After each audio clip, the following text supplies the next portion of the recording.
Vous écoutez Du pain sur la planche, le podcast qui vous plonge au cœur de la filière forêt-bois. Je suis Delphine Gardin et mon quotidien, c'est d'aider les acteurs de ce secteur à mieux communiquer. Qui sont-ils ? Pourquoi le bois est une ressource clé pour relever les défis de la transition écologique ? Si toutes ces questions vous intéressent, vous êtes au bon endroit. Ici, une fois par mois, et sans langue de bois, je vous emmène à la découverte de cet univers et de ses experts.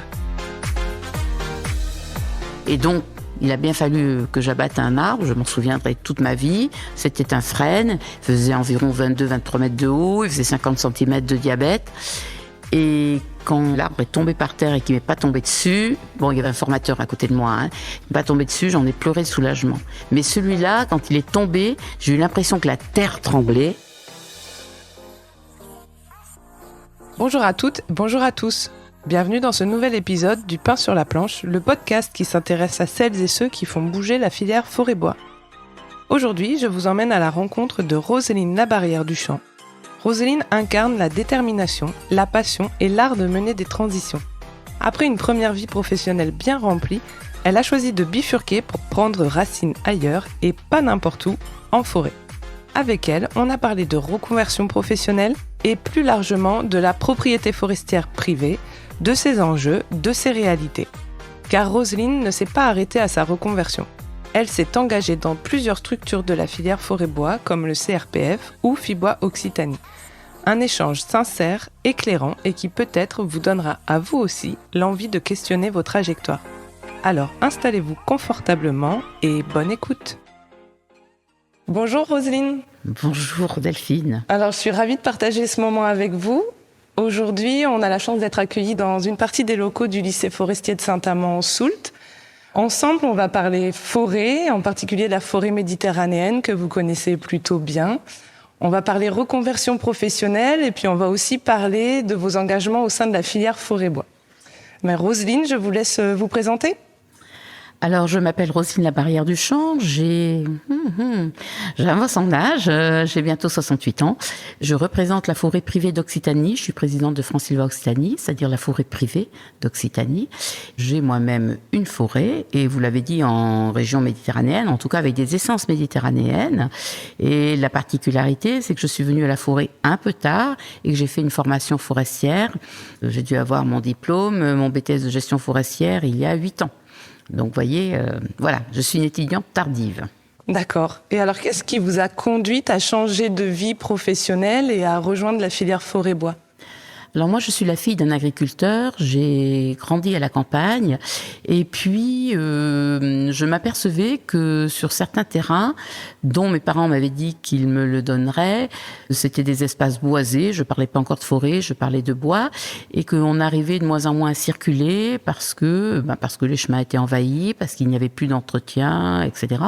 Et après une carrière dans un tout autre domaine, au cours d'un plan social de l'emploi, c'est-à-dire licenciement, qui peut être aussi accompagné et aidé. Je me suis dit que j'avais envie de travailler au grand air et puis d'être indépendante et de pouvoir prendre mon destin en main.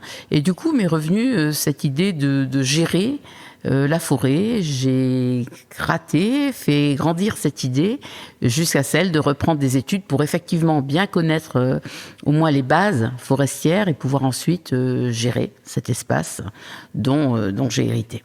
Et vous avez donc repris ces études. Vous pouvez nous en dire un petit peu plus quelle formation vous avez suivie et puis comment vous avez vécu ce moment qui est quand même pas anodin dans une vie ? Alors, j'ai commencé pour apprendre le B.A.B.A. Par aller dans ce qu'on appelle un CFPPA, donc un centre de formation professionnelle pour adultes, à Pamiers, en Ariège. Et là, c'était des adultes qui avaient entre 20 et 50 et quelques années, qui étaient en reconversion, qui venaient un peu de tout horizon. Et j'ai été plutôt bien accueillie, en tout cas très bien par l'équipe enseignante. Et j'étais la seule fille, il y avait 21 ou 22 messieurs. Et ça a été une année d'apprentissage, à la fois, d'apprentissage technique avec l'abattage manuel, et à la fois d'apprentissage technique et théorique avec des cours.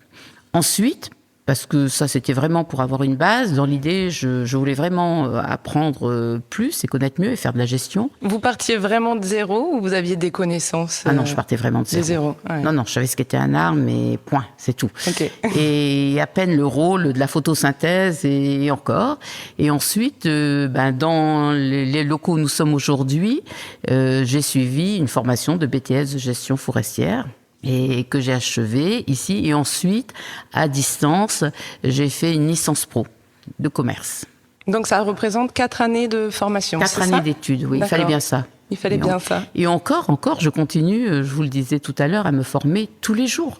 Parce que la forêt se renouvelle sans arrêt, parce qu'il y a des changements climatiques, des nouvelles conditions, et que rien n'est jamais acquis. Bon, mais vous étiez vraiment motivée en tout cas. Ah, j'étais très motivée. Ah, oui. Et en plus, personne n'y croyait dans mon entourage ou pas grand-chose avec cette reconversion et cette formation. Donc moi, quand on me lance un challenge, il faut que j'essaye de le réussir. Vous n'avez pas été vraiment soutenue finalement par votre entourage? Alors, mon entourage, certaines personnes, oui. Une de mes filles, par exemple, qui me faisait réciter les noms latins des essences, parce que je ne le faisais pas. J'ai trouvé quelques personnes, mais dans l'entourage très proche, non, on a pensé que c'était encore une des bizarreries dues à mon caractère. Que c'était un peu farfelu. Voilà. Ce qu'il était quand même, il faut le reconnaître. Et vous m'aviez dit que vous vouliez savoir faire pour pouvoir gérer votre forêt. Pourquoi c'était si important pour vous ? Parce que, étant la fille d'un agriculteur, j'ai bien vu que pour gérer ou pour cultiver, rien ne s'invente. Il faut de l'expérience, il faut s'adapter aux conditions climatologiques, il faut s'adapter au sol, il faut s'adapter à la pluie, au soleil, au vent, au gel tardif, etc. Et je savais qu'on ne vient pas comme ça, ni à la vigne, ni à l'agriculture, et certainement encore moins à la forêt.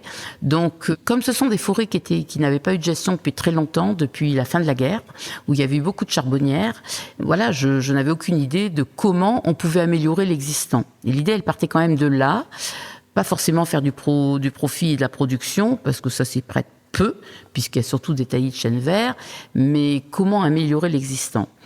Et je pensais que, en plus maintenant où on parle beaucoup d'incendies, etc., voilà, j'avais trop peu de notions pour y aller comme ça, en dilettante. Et alors, vous m'avez dit que vous vous souviendrez toujours du premier arbre que vous avez abattu? Ah oui, je peux vous dire l'endroit exact. Je veux que vous me racontiez tout. Alors, nous étions en Ariège avec donc le CFEPA de Pamiers et nous ouvrions en partenariat avec une commune, Luc et Saintenac, et avec le parc régional d'Ariège, nous rouvrions le paysage, c'est-à-dire c'est des terres agricoles qui avaient été abandonnées, les arbres avaient énormément poussé, le village était dans l'ombre et on ne voyait plus cette très très belle perspective que j'ai découvert au fur et à mesure avec une vue magnifique sur les Pyrénées. Et donc, il a bien fallu que j'abatte un arbre, je m'en souviendrai toute ma vie. C'était un frêne, il faisait environ 22-23 mètres de haut, il faisait 50 cm de diamètre. Et quand l'arbre est tombé par terre et qu'il ne m'est pas tombé dessus, bon, il y avait un formateur à côté de moi, il ne m'est pas tombé dessus, j'en ai pleuré de soulagement. Mais celui-là, quand il est tombé, j'ai eu l'impression que la terre tremblait, et peut-être aussi quand même avec le choc et la hauteur, mais surtout, moi je crois que dans ma Méditerranée, j'avais jamais vu d'arbre aussi haut pour moi. Moi je suis issue d'une région où quand un arbre fait 15 mètres, il est gigantesque. Alors que vous allez en Ariège, un arbre de 20 mètres, c'est un petit arbre. Donc surtout avec un diamètre pareil. Donc je me souviens de cet arbre et je suis retournée dans ce village pour voir ce que ça donnait parce que vraiment ça m'a laissé une émotion très forte. Ah, j'imagine. Donc si je comprends bien, il y avait un peu de crainte et puis quand même aussi un peu de fierté une fois que l'arbre a été abattu. Ah, mais ma plus grosse fierté, c'est le jour où j'ai passé mon diplôme. Parce que là, c'était vraiment un gros arbre. Il faisait 97 cm de diamètre. Il faisait exploitable 33 mètres de haut, donc il était beaucoup plus grand. J'ai réussi à l'abattre et le mettre, le faire tomber dans la direction qu'on m'avait indiquée, ce qui n'était pas évident. Donc ça veut dire qu'il fallait, en plus de votre tronçonneuse, un merlin et des coins. Un merlin, c'est ? C'est une espèce de masse qui sert à taper dans des coins en fer pour redresser un arbre et pouvoir l'envoyer dans la direction souhaitée. D'accord. Voilà. Et là, déjà, le merlin, c'est lourd. Je pense que c'est au moins 8 kilos, quelque chose comme ça. Et il faut taper dans les coins. Donc, j'y suis parvenue et là, c'était à la fois, alors là, vraiment un grand soulagement parce que grâce à ça, j'ai eu mon diplôme de bûcheron. Ça s'appelle responsable de chantier forestier. Et ensuite, l'arbre avait été dans la bonne direction, mais ça m'a fatiguée et je crois que c'est le plus gros que j'ai abattu, dans toutes les années, dans tous les mois que j'ai eu de formation et même après. Okay. Voilà. Ici, j'ai pas d'arbre aussi gros que ça. Je n'en connais pas. Donc ce soir-là, vous aviez bien dormi? Je suis persuadée que oui. Je m'en souviens pas parce que c'est déjà ancien, mais je suis persuadée que oui. Quand on est propriétaire forestier, c'est pas forcément une profession. Il y a des personnes qui ont des forêts, mais qui ont un travail à côté. C'est ça, hein? Oui, vous achetez ou vous héritez d'une forêt. En tout cas, quelle que soit la manière dont vous l'acquérez, vous n'avez pas forcément une formation adéquate. Donc, quand vous vous retrouvez avec une forêt, surtout si c'est une forêt de production, et donc une forêt dans laquelle on a investi longtemps, pour avoir effectivement de l'agrume qui fera de la belle planche, ou autre chose, qui fera de ce qu'on appelle du bois d'œuvre, il faut être formé. Donc si on ne sait pas et on ne connaît pas la forêt, on peut s'entourer de gestionnaires forestiers, on peut s'entourer d'experts, on peut adhérer à une coopérative forestière, il y a toutes sortes, mais on peut aussi choisir de se former. Et tout au long, il existe des formations adaptées, à la fois en salle et sur le terrain, et par petits modules, pour apprendre d'abord à mieux connaître sa forêt, pour apprendre à la gérer. Il y a foultitude de législation autour, et surtout pour apprendre à rédiger un document de gestion durable. Donc quand on hérite ou qu'on achète une forêt, on n'est pas obligé de se former et de faire des choix radicaux comme vous l'avez fait, en fait. Bien sûr que non, bien sûr que non.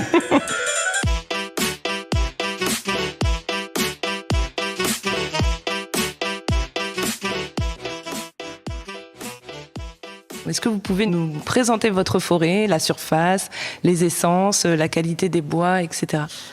Alors, moi, je suis à environ à 500 mètres d'altitude. Je suis exposée plein sud, donc je suis dans les monts du Saint-Chinianais, pour ceux qui connaîtraient dans l'Hérault. Donc, je suis exposée plein sud, ça veut dire qu'il y a du soleil tout le temps.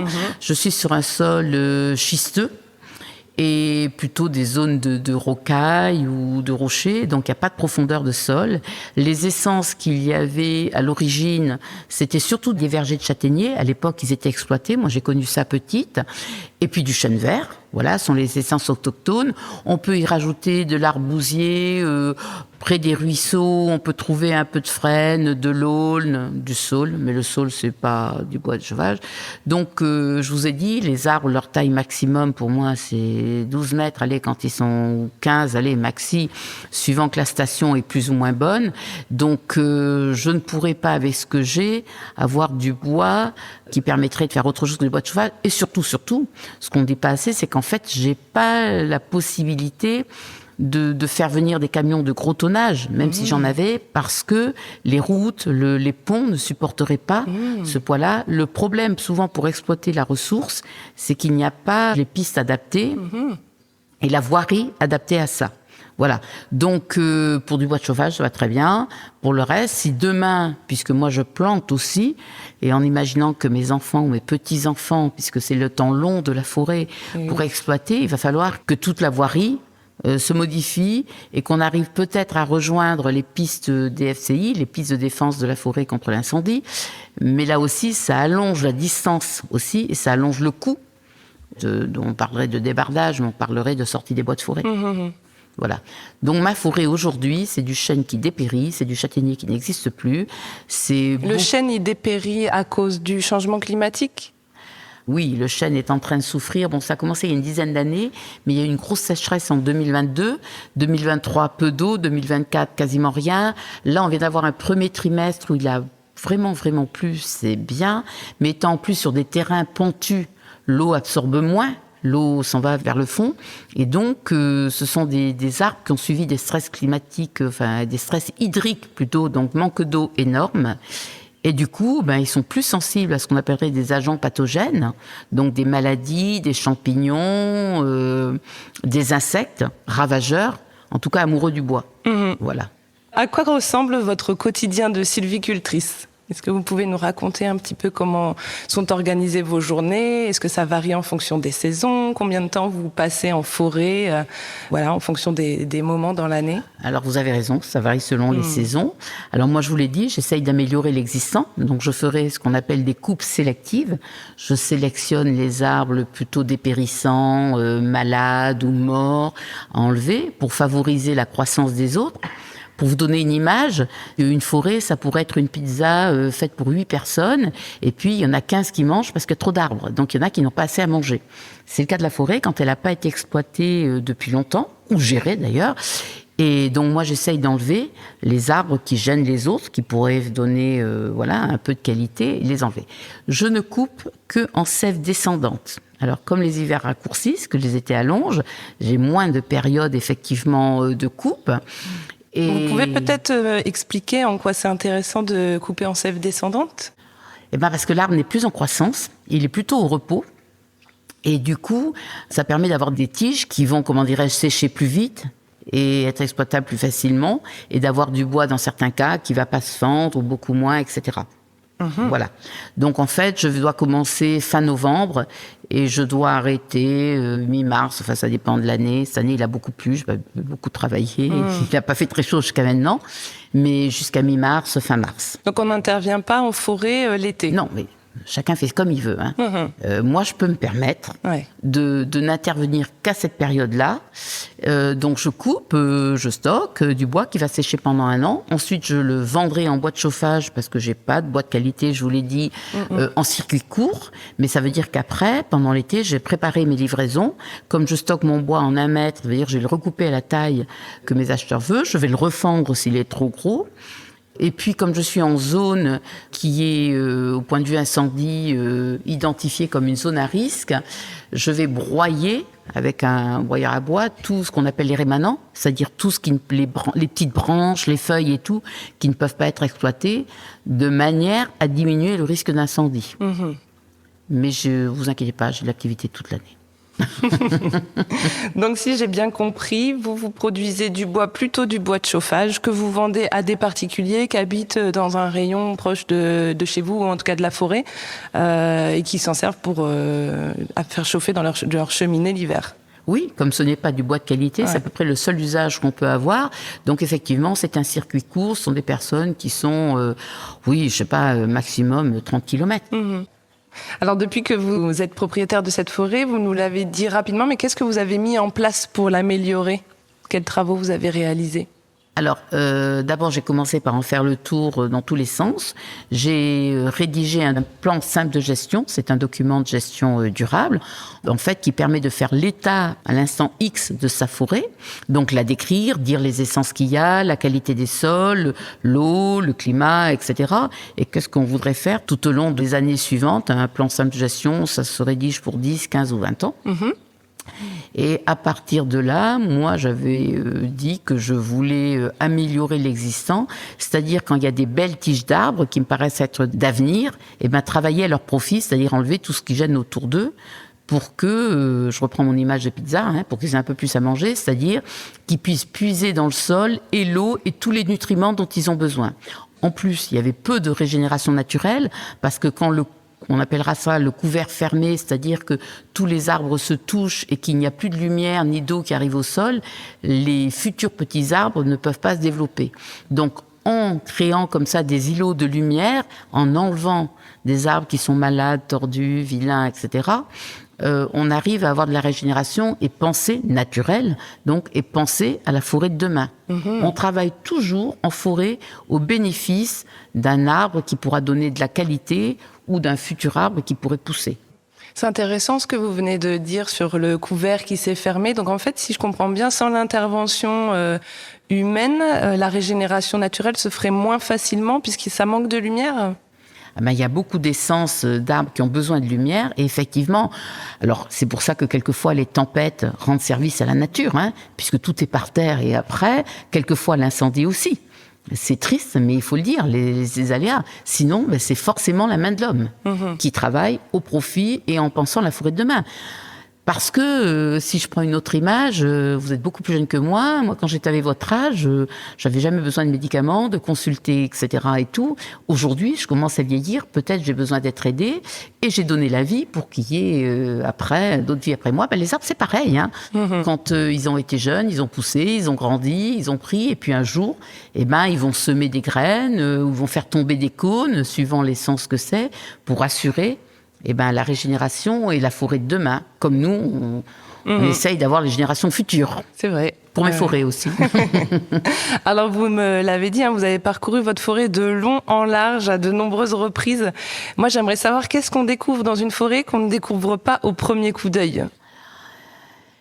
Au premier coup d'œil, je pense qu'on la parcourt et on voit ce qu'on a envie de voir ou ce qu'on attend de voir. Je pense que c'est ça. Et puis au fur et à mesure, on la connaît mieux. Et donc, c'est comme tout, on voit des détails qu'on n'a pas vus au début, parce que c'est pas ça qui interrogeait notre regard ou parce qu'on était axé sur autre chose. Et moi, je dis qu'une fois que j'ai terminé mon document de gestion, peut-être que je l'aurais fait à la fin, je l'ai fait tout au long de mes découvertes, je l'aurais peut-être pas fait de la même façon. C'est-à-dire, j'aurais certainement fait une description plus riche de ma forêt, enfin en tout cas plus argumentée, et peut-être que les coupes et travaux n'auraient pas été tout à fait les mêmes. Voilà. Et je crois que j'appréhende cette forêt encore tous les jours un peu plus, parce qu'elle se modifie, parce qu'elle bouge, parce qu'il peut y avoir des arbres qui ont subi les attaques d'animaux. Tiens, le sanglier qui se frotte à votre arbre, au bout d'un moment, il n'y a plus d'écorce, et puis votre arbre finit par mourir. Des parcelles qui ont été trop pâturées autrefois, il n'y a plus rien dessous. Et quelquefois, au début, je voyais, mais je ne savais pas analyser la cause. Voilà. Aujourd'hui, en connaissant mieux et en continuant à me former, surtout, j'analyse beaucoup plus les causes. Et donc, quelquefois, si vous voulez que votre forêt continue à vivre, il va falloir agir sur les causes. Savoir si c'est le climat qui fait qu'elle est en danger, savoir si c'est parce qu'il y a une faune trop abondante et une faune qui lui est néfaste, les cervidés, les sangliers ou d'autres. Voilà, savoir si c'est le climat qui est seul responsable. On apprend tous les jours, ça rend modeste la forêt. Et alors, si j'entends bien, il y a quand même beaucoup de facettes dans la forêt et dans la manière de gérer une forêt. Qu'est-ce qui vous plaît le plus dans ce métier ? Ce qui me plaît le plus dans ce métier, c'est que, en fait, aucun jour ne ressemble à celui du lendemain. J'en discutais tout à l'heure. Je suis passée dans une parcelle au mois d'avril. Tout allait bien. Je suis revenue au mois de septembre. Le stress hydrique du mois d'août a été... Et du coup, j'ai vu que sur des arbres qui paraissaient sains au mois d'avril, et qui l'étaient sûrement, bien feuillus, pas de défoliation, etc. Et là, il s'est couvert de champignons et mort. Mort sur pied. Ça me fait un mal fou. Vraiment, moi, voir un arbre mourir, c'est atroce pour moi. Et surtout, de ne pas comprendre comment en si peu de temps, perdu. Et c'est ça. Et puis, en vous promenant, vous découvrez que quelquefois, il y en a qui ont fait un incendie au milieu de votre forêt. Enfin, un incendie, non. Ils ont voulu faire un feu de bois en se promenant ou faisant un bivouac. Oui, mais ils ont brûlé les arbres autour ou les arbres ont été mal coupés. Si on coupe...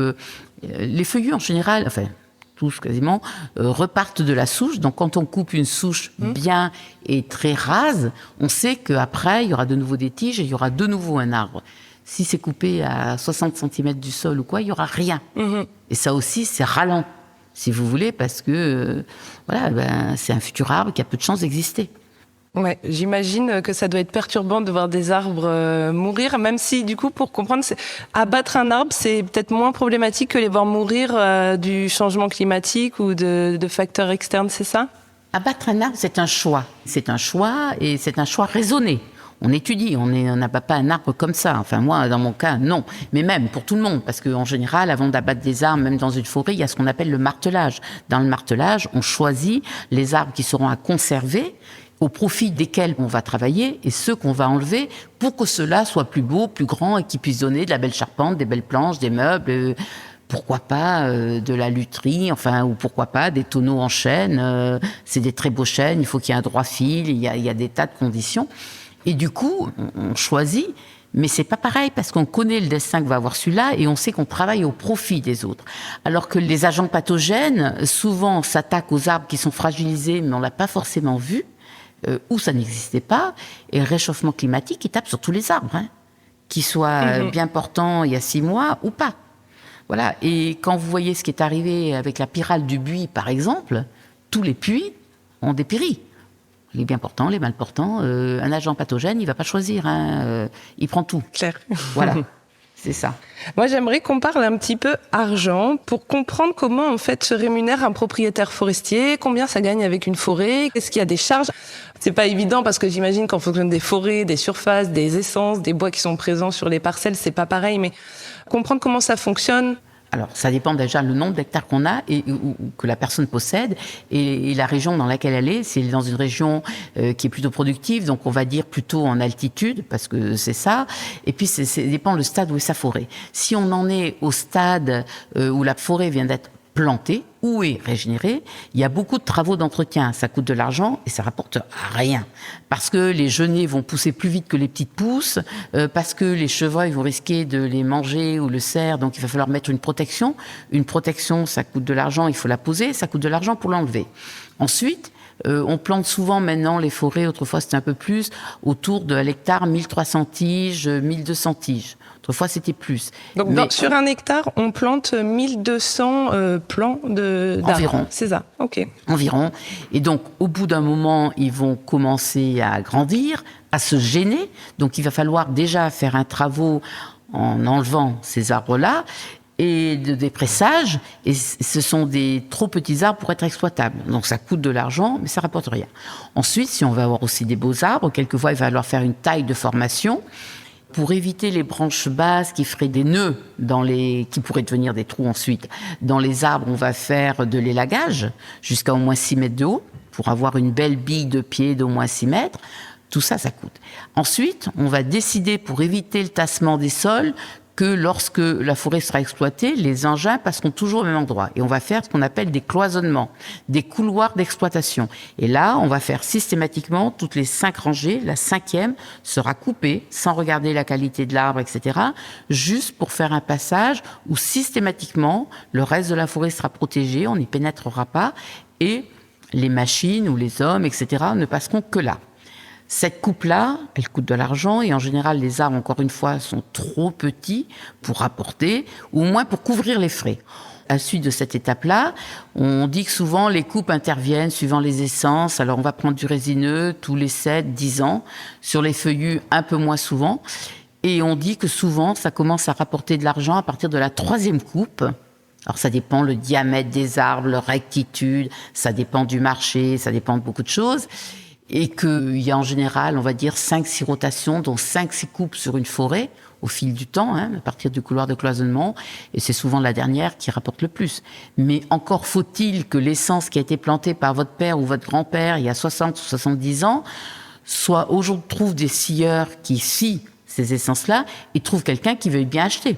En fait, c'est toujours un marché, mais qui est fluctuant. Et on parle toujours du temps long de la forêt. Donc, si vous avez une forêt qui arrive au moment de l'exploitation, évidemment, elle va vous rapporter de l'argent. Mais derrière, il y a une obligation légale à replanter dans les 5 ans. On est obligé de conserver l'état forestier. Et donc là, il va falloir investir. Et le circuit va recommencer. C'est ça. Donc, ce que j'entends, c'est que quand on arrive à une forêt qui est à maturité, qu'on va pouvoir couper, souvent, c'est des investissements qui ont été faits par les générations précédentes, ou la première, ou celle d'avant. Tout à fait. C'est ça. Hein. Tout à fait. Et il y a des essences à rotation plus rapide. On pourrait parler du peuplier, mais c'est seulement au bord de fleuve, la Garonne, etc. Mais généralement, un arbre arrive à exploitation, les résineux, à 50, 60 ans. Pour avoir un diamètre intéressant et rapporter. Mais on dit globalement que la forêt, je repense à mes cours, rapporte, c'est un capital qui se gère à 4 à 5% par an. Mais à condition qu'il n'y ait pas d'incendie, pas d'agents amniotiques, pas de changement climatique, pas de tempête. Et ça, en ces temps qui courent... On ne sait pas. Il y en a qui sont plus protégés que d'autres, plus préservés. Ouais. Alors, vous avez été quand même assez rapidement reconnu dans la filière. Aujourd'hui, vous avez plusieurs mandats. Est-ce que vous pouvez nous en parler de ces engagements que vous avez pris ? Oui, alors je représente aujourd'hui la forêt privée en Occitanie. Donc ce sont des propriétaires qui ont définition de la forêt, à partir d'un demi-hectare jusqu'à des grosses surfaces. Et donc mon rôle, et le rôle des administrateurs du syndicat et puis à niveau national de la fédération, c'est de défendre ces intérêts de la forêt auprès de toutes les instances où il y en a besoin, tant au niveau français qu'au niveau européen. Voilà, donc je suis présidente France-Sylva Héroux, France-Sylva Occitanie. Je suis élue au CRPF, vous savez, l'entité qui aide à la gestion des forêts privées, le pendant entre guillemets de l'ONF pour la forêt publique. Donc, dans ce rôle d'élu, c'est aussi de valider les documents de gestion durable dont nous parlions tout à l'heure, qui sont le plan SAM de gestion à partir de 20 hectares depuis la loi de 2023, le code de bonne pratique civicole quand on a moins de 10 hectares, et rédigé par un expert, le règlement type de gestion. Voilà, d'accord, donc ça c'est le rôle du CRPF de valider tous ces documents de gestion durable qui sont en fait obligatoires pour des propriétaires forestiers. Alors, qui sont conseillés jusqu'à 20 hectares, qui sont obligatoires normalement à partir de 20 hectares, et d'autant plus obligatoires que si jamais les propriétaires veulent demander des aides pour faire des pistes forestières, pour reboiser, etc., il faut absolument avoir un document de gestion durable. Toute aide, et la première des conditions, c'est un document de gestion durable. Et donc, au niveau du CRPF, il y a des salariés, et puis il y a des élus, comme moi, par département. Le CRPF instruit les dossiers de documents de gestion durable, va vérifier sur le terrain, d'ailleurs, si ça correspond bien à la réalité. Et ensuite, nous, les propriétaires, nous débattons pour agréer. Mais nous sommes accompagnés au niveau départemental par les DTT, c'est-à-dire les directions départementales des territoires. Et ensuite, au niveau régional, par la DRAF, Direction régionale de l'alimentation, etc., et de la forêt. Avec tous ces acronymes, ça devient difficile. Donc, en fait, ce que je voulais dire, c'est que ni le propriétaire, ni celui qui les représente ne sont complètement autonomes, ou en tout cas n'ont pas de contrôle à ce niveau-là. Et ce document de gestion durable, il doit se conformer à ce qu'on appelle le schéma régional de gestion sylvicole, SRGS, et il y en a un par région, qui a été discuté, validé, etc., à tous les niveaux d'instance. Et là, on parle des espèces à protéger, on parle des essences qui ont peut-être une chance d'être là demain, on parle de la protection de l'eau, on parle de la protection de la faune, de la flore, protection et gestion de l'eau. Et tous ces documents, du climat évidemment, sont à prendre en compte lorsqu'on rédige ce document de gestion durable. Donc quand on est un propriétaire forestier, à partir de 25 hectares, c'est 20 ça maintenant. 20 hectares, on est obligé d'avoir un document de gestion, donc on ne fait pas ce qu'on veut dans notre forêt, même si on est les propriétaires. Alors, on ne fait pas ce qu'on veut. C'est pas tout à fait ça. C'est-à-dire qu'en fait, on fait, je vous l'ai dit, un bilan à l'instant T, et ensuite on fait des propositions. Mais il faut que ces propositions soient d'abord conformes à ce schéma régional de gestion sylvicole, et ensuite en adéquation avec tout ce qui est législation autour.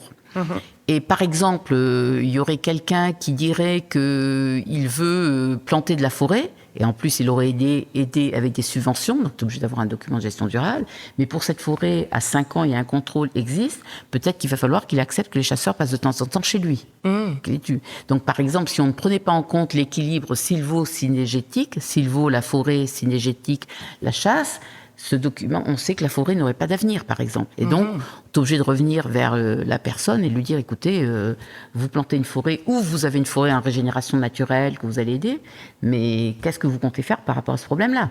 C'est plus, je dirais que c'est plus un rôle d'aidant qu'un rôle quand même très drastique. Et dans le cadre des coupes, il me semble quand même qu'il y a des coupes qui sont soumises à autorisation. Alors, dans le cadre de ce document de gestion durable, on va dire effectivement les coupes et les travaux qu'il va y avoir. Et quand ce document est accepté, c'est que les coupes et travaux sont acceptés. Oui. En revanche, si vous n'avez pas de document de gestion durable, vous allez être, enfin, le propriétaire que vous êtes va être sous règlement administratif. Et du coup, il va être obligé de demander une autorisation pour la coupe si elle dépasse 1 hectare.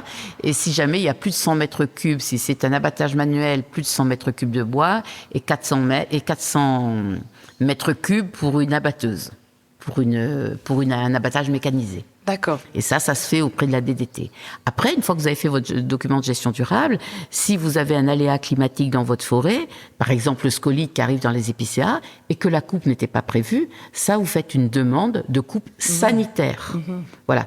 Et le CRPF ira vérifier que la coupe est bien justifiée avant de vous donner l'autorisation. D'accord.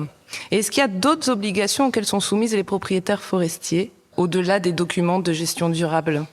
Eh bien déjà, lorsqu'ils ont fait des coupes de replanter, de conserver l'état de la forêt, ça veut dire aussi que quand il y a un incendie sur votre forêt, je pense à un propriétaire il y a peu de temps, là, et qui avait un peuplement qui était arrivé à maturité, qu'il avait vu son grand-père planter, il avait suivi toute sa vie, ça a pris feu à cause de la foudre, pour une fois, c'est pas la faute d'un promeneur ou autre, Alors, il n'a touché aucun argent de sa forêt. Il a même dû payer pour le faire enlever les arbres brûlés, faire des travaux de préparation du sol et replanter, parce qu'il y a une obligation de conserver l'état forestier.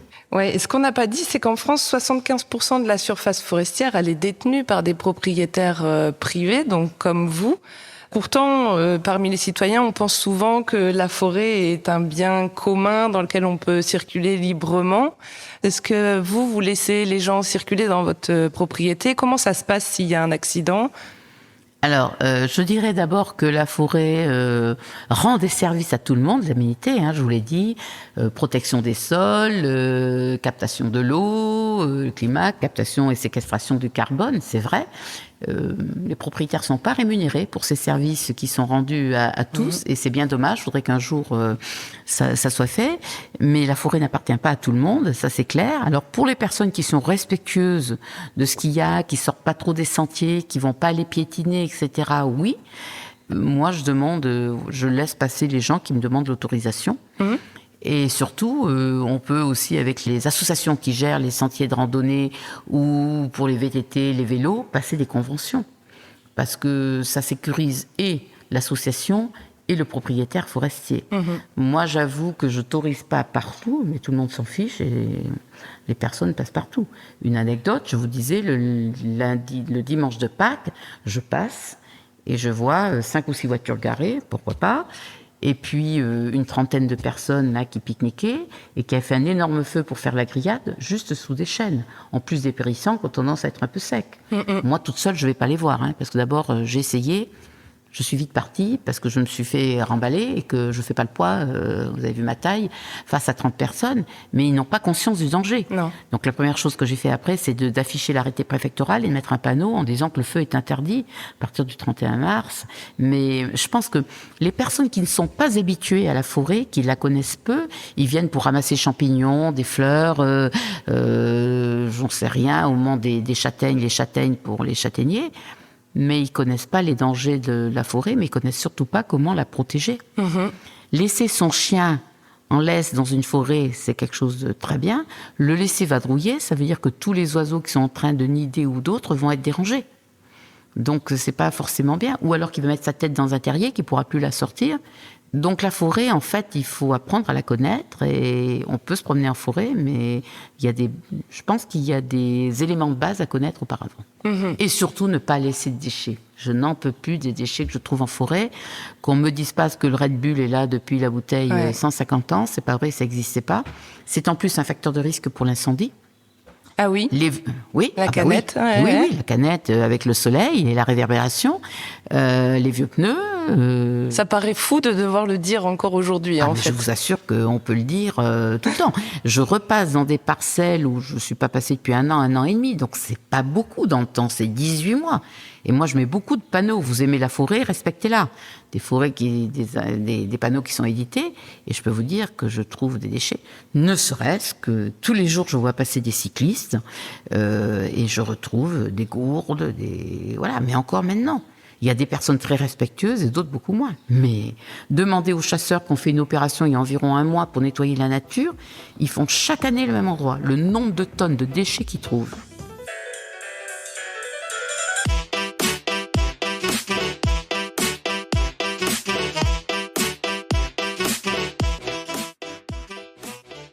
Est-ce qu'on peut parler plus globalement des différents enjeux de la forêt ou de la forêt méditerranéenne que vous connaissez en particulier? Il me semble qu'il y a justement cet équilibre sylvo-cynégétique, mais il y a aussi pas mal d'enjeux vis-à-vis du changement climatique. Oui, aujourd'hui, la forêt est dans un tourment. Si on voulait parler surtout côté méditerranéen, mais partout en fait, parce que c'est pas les mêmes attaques qu'elle subit suivant que vous êtes en plaine ou que vous êtes en colline ou en montagne. D'abord, la forêt, tout le monde pense que la forêt diminue. Or, c'est pas vrai. La forêt a doublé en 200 ans. il faut bien le dire.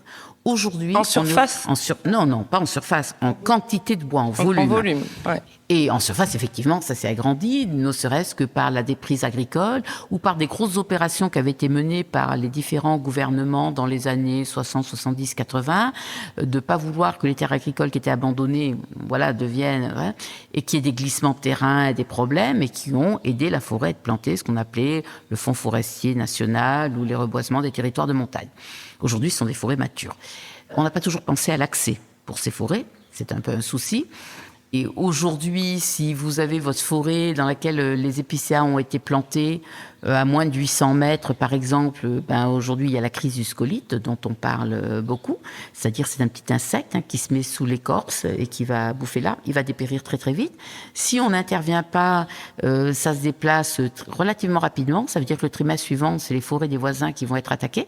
Et alors, le scolite, c'est parce que les hivers sont pas assez froids, c'est ça ? Alors, c'est surtout que les hivers il n'y a plus vraiment d'hiver, vous avez raison, assez froid.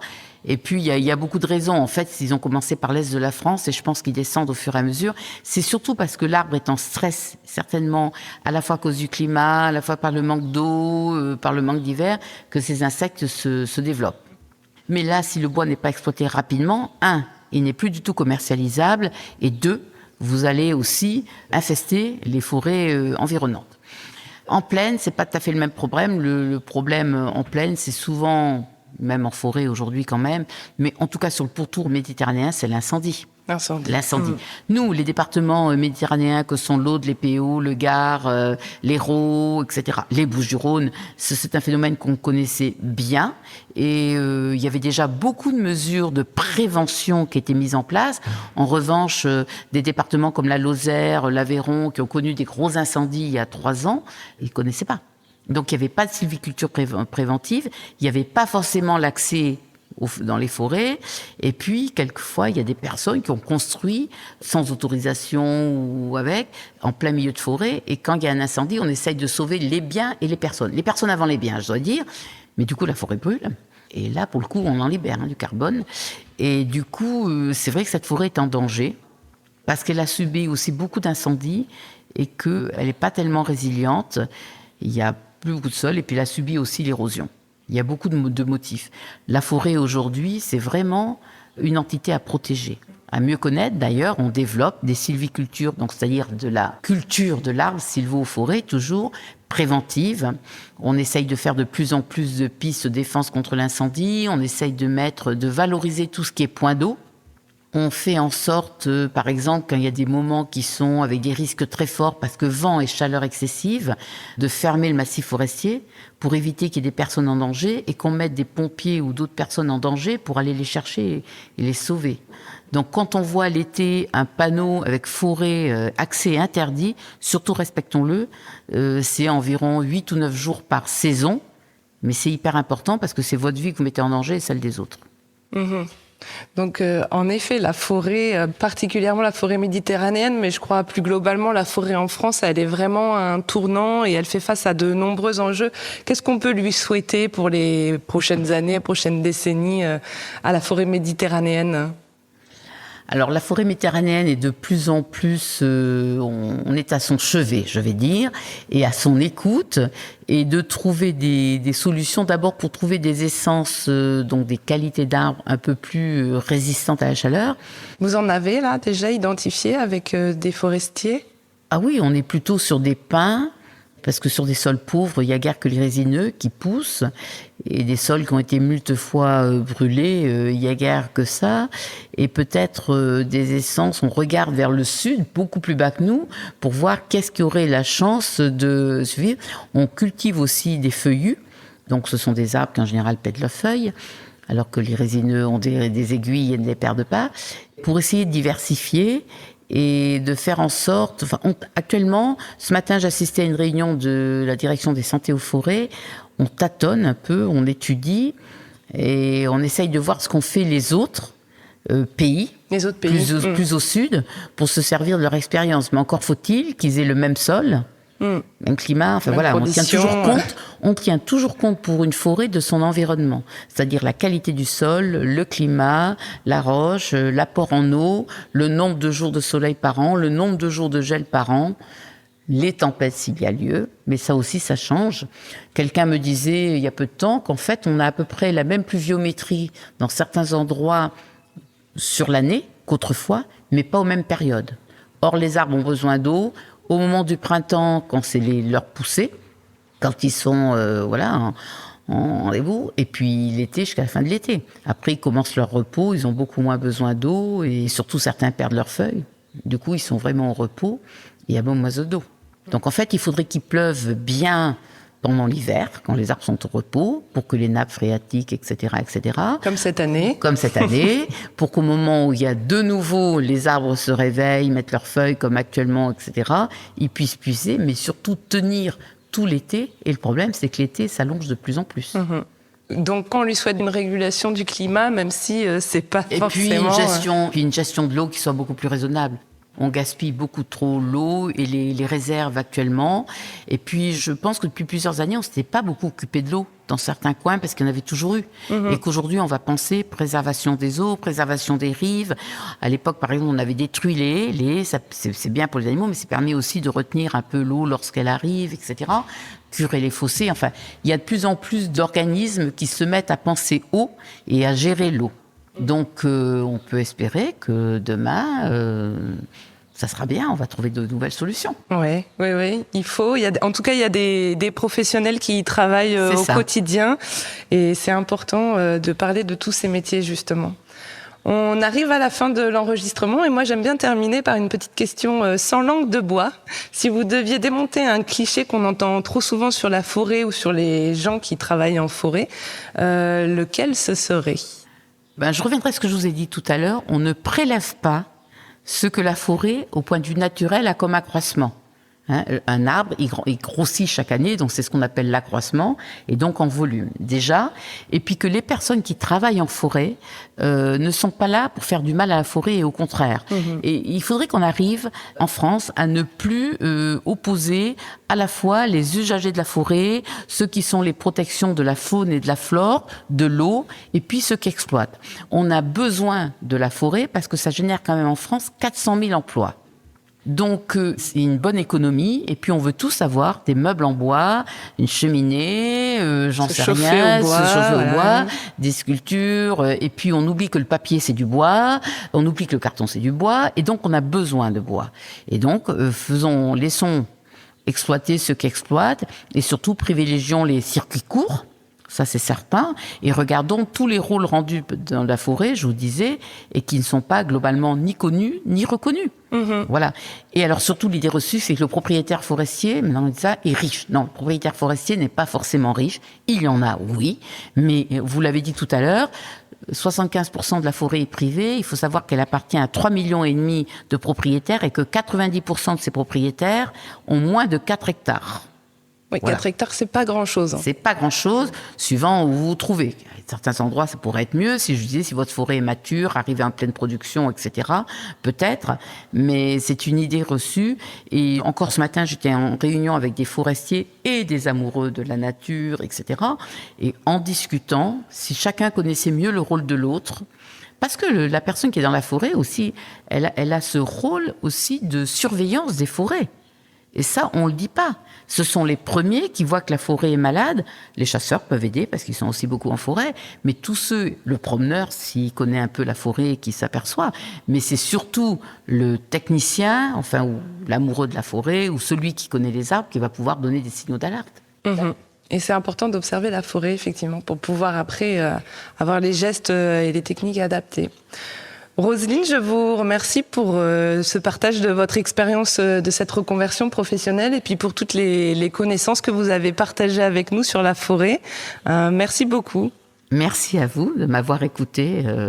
Et puis écoutez, si ça a pu, donner des vocations, pourquoi pas. Moi, ce que je dirais, c'est que je suis très contente d'avoir fait ce que j'avais fait, mais j'aimerais bien avoir 20 ans de moins. Aujourd'hui, j'ai une vie passionnante, je ne reviendrai pas en arrière, même si j'ai beaucoup aimé ce que j'ai fait dans ma vie professionnelle autrefois. Je pense que je suis encore plus active qu'autrefois. Je dis souvent que je suis bénévole, mais que je travaille plus que quand j'étais salariée. Mais on a besoin de vocations dans la forêt, on a besoin surtout qu'elles soient mieux connues, mieux appréciée et qu'on en parle un peu plus. Donc merci si vous nous permettez de mieux faire connaître la forêt et comme ça d'essayer d'éviter tous ces clivages ou ces idées fausses. Avec grand plaisir. Merci. À vous. Vous venez d'écouter Du pain sur la planche, le podcast. Un grand merci à mon invité pour son temps et son témoignage. Si vous aimez cet épisode, aidez-moi à le faire connaître. N'hésitez pas à mettre des étoiles ou des commentaires sur vos plateformes d'écoute préférées. Et si vous voulez en savoir plus, ça se passe sur Instagram. Rendez-vous sur mon compte, Delphine Gardin. À bientôt!